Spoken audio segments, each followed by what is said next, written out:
ইমাম আহমদ ইবনে হাম্বল রাহমাতুল্লাহি আলাইহি ওনার আকীদা ছিল উনি কোরআনকে বিশ্বাস করলেন কোরআনটা হলো গায়রে মাখলুক, দুনিয়ার সব মাখলুক কিন্তু আল্লাহ পাকের কোরআনটা হলো গায়রে মাখলুক, অর্থাৎ দুনিয়ার সব ধ্বংস হয়ে যাবে, আল্লাহ পাকের কোরআন কখনো ধ্বংস হবে না।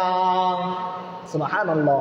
কারণ আল্লাহ তাআলা কোরআনের মধ্যে বলেন ইন্নান নাহনু নাযালনা যিকরা ওয়া ইন্না লাহু লাহাফিজুন।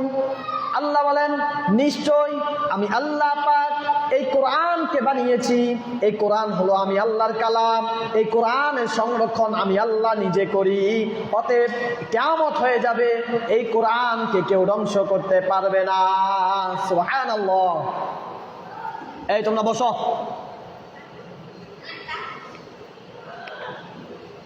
এই কোরআনের সাথে সম্পর্ক থাকার কারণে ইমাম আহমদ ইবনে হাম্বল রাহমাতুল্লাহ আলাইহি রক্তাক্ত হয়েছে। ওনার বিশ্বাস ছিল দুনিয়ার সব ধ্বংস হয়ে যাবে কিন্তু আল্লাহ পাকের কোরআন কখনো ধ্বংস হবে না। সুবহানাল্লাহ।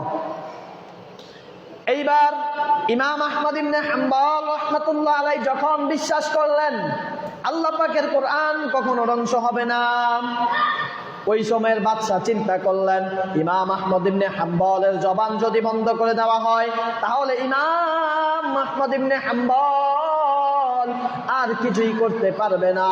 ইমাম আহমদ ইবনে হাম্বলকে বন্দী করলেন।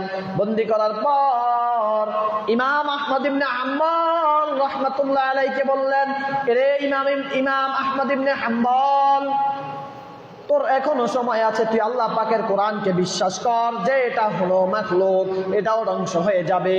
ইমাম আহমদ ইবনে হাম্বল বললেন, তোমরা যদি আমাকে হত্যা করে ফেলো আমার আকীদা আমার বিশ্বাস থাকবে আল্লাহ পাকের কোরআন কখনো ধ্বংস হবে না। এইবার যখন ইমাম আহমদ ইবনে হাম্বলকে যখন বিশ্বাস করাইতে পারলেন না কোরআনটা ধ্বংস হয়ে যাবে, এইবার তারা ওই বাদশা ঘোষণা দিলেন ইমাম আহমদ ইবনে হাম্বলকে প্রতিদিন ৮০টা করে ডোরা মারবে, প্রতিদিন ৮০টা করে চাবুকের আঘাত খাইতে হবে। ইমাম আহমদ ইবনে হাম্বল প্রতিদিন ৮০টা করে চাবুকের বাড়ি খাইতেন আর বলতেন আমি আমার বিশ্বাস রাখবো আল্লাহ পাকের কোরআন কখনো ধ্বংস হবে না, দুনিয়ার সব ধ্বংস হয়ে যাবে কিন্তু আল্লাহ পাকের কোরআন কখনো ধ্বংস হবে না।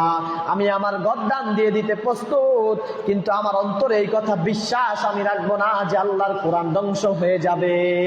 সুবহানাল্লাহ। এইবার যখন কাফের চিন্তা করলেন ইমাম আহমদ ইবনে হাম্বল রাহমাতুল্লাহি আলাইহি কাবু করা যাবে না, এইবার কাফের চিন্তা করলেন ইমাম আহমদ ইবনে হাম্বল রাহমাতুল্লাহি আলাইহির আম্মাজানকে ডেকে আনা হোক। ইমাম আহমদ ইবনে হাম্বল রাহমাতুল্লাহি আলাইহির আম্মাজানকে যখন দাওয়াত দিলেন, ইমাম আহমদ ইবনে হাম্বল রাহমাতুল্লাহি আলাইহির আম্মাজানকে যখন আনলেন